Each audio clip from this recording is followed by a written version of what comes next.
Jadi hidroksikloroquine banyak mengundang debat dan malah ia juga sering disebut oleh Presiden Amerika Syarikat Donald Trump yang agak mengundang kontroversi dan debat berkenaan dengan keberkesanannya dan malah keselamatannya untuk digunakan.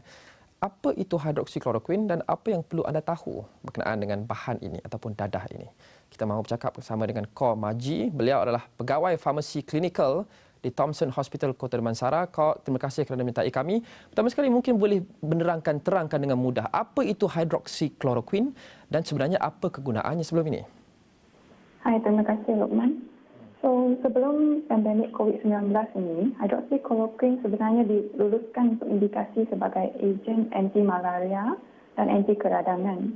Secara spesifik, ia digunakan untuk rawatan penyakit autoimun kronik di mana antibodi dalam badan bertindak dengan tisu badan kita. Contohnya penyakit SLE atau lebih dikenali sebagai lupus dan rheumatoid arthritis iaitu keradangan sendi. Selain itu, hidroksikloroquine juga digunakan dalam rawatan dan pencegahan jangkitan malaria, sejenis penyakit yang merebak melalui gigitan nyamuk. Saya mahu mainkan klip audio Ketua Pengarah Kesihatan Datuk Dr. Hisham Abdullah berkenaan dengan hidroksikloroquine. Ini yang apa yang Dr. Hisham katakan semalam. Kita dengarkan dulu.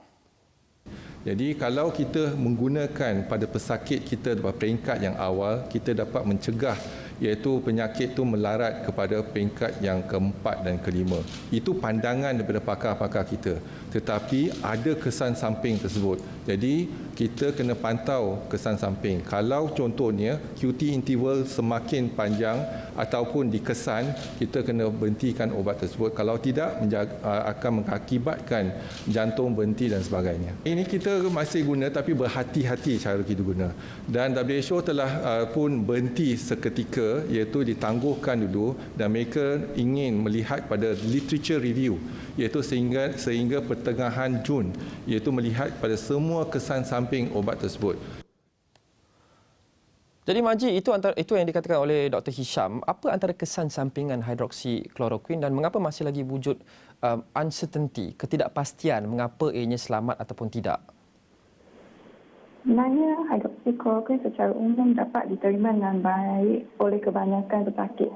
Kesan sampingan yang paling kerap dilaporkan adalah loya, muntah dan cerit birit yang selalunya beransur pulih selepas beberapa hari.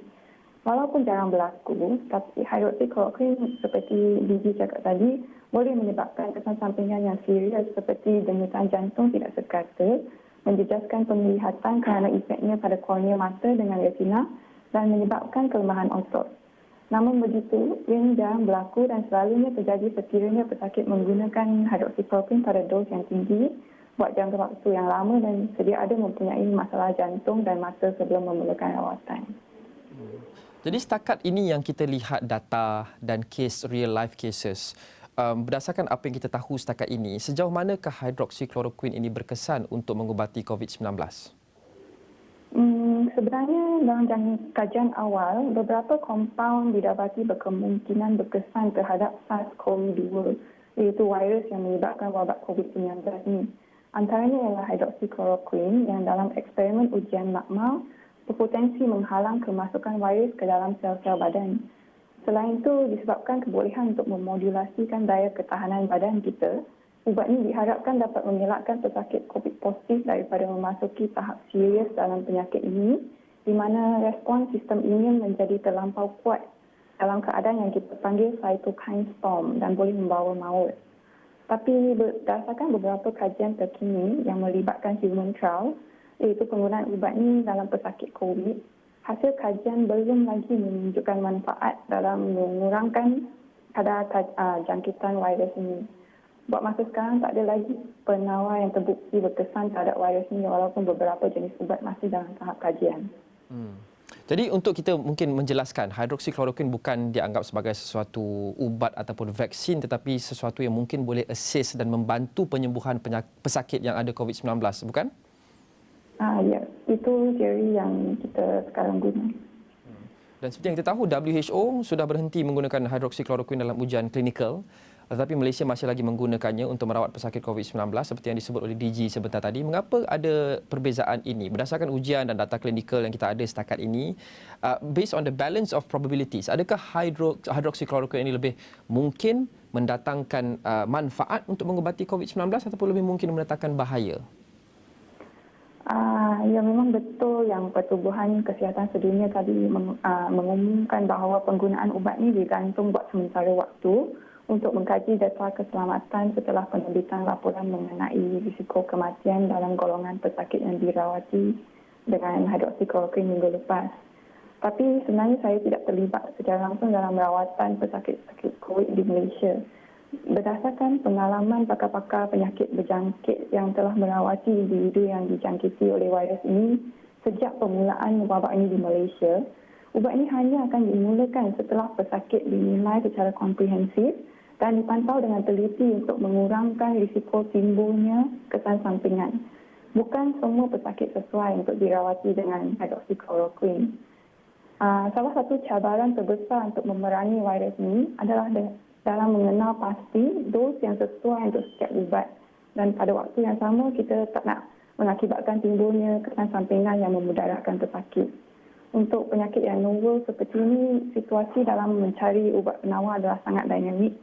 So, kita perlu menantikan perkembangan dalam kajian klinikal untuk memberi bukti yang berkualiti dalam effectiveness, which is keberkesanan serta keselamatan penggunaan ubat secara kombinasi atau individu. Ujian mencari penawar dan vaksin sudah tentu sangat dinamik kerana ia dilakukan di serata dunia dan banyak faktor yang terlibat, banyak moving parts. Kita bergantung pada jenis pesakit dan juga umur dan juga pre-existing conditions yang mungkin mereka ada, comorbidity dan sebagainya.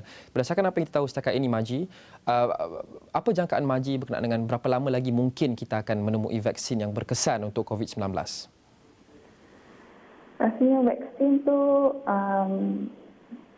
jauh lagi sebab bukan sahaja kita perlukan sesuatu kompaun yang efektif dalam memberi protection kepada badan kita, tapi safety salah satu konsep yang sangat penting untuk satu vaksin.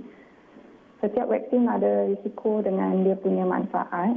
Kalau dia lebih memudaratkan kesihatan, dia takkan dililiskan oleh pihak macam FDA. Apa yang kita boleh buat is macam selalu yang dinasihatkan oleh Kementerian Kesihatan Malaysia untuk penjarakan fizikal, untuk membasuh tangan. Kita perlu membuat semua langkah-langkah tersebut menjadi a part of our new norm in life lah. Sementara menunggu vaksin ini. Okey, terima kasih Ko Maji, Pegawai Farmasi Klinikal Thomson Hospital Kota Damansara membincangkan sedikit sebanyak berkenaan dengan hydroxychloroquine, bahan ataupun dadah yang menimbulkan banyak perdebatan sebelum ini berkenaan dengan keberkesanannya untuk membantu pesakit COVID-19 pulih. Dan Malaysia masih lagi meneruskan penggunaan hydroxychloroquine bergantung pada kesesuaian walaupun WHO telah menghentikan ujian klinikal terhadap bahan itu ataupun terhadap dadah itu.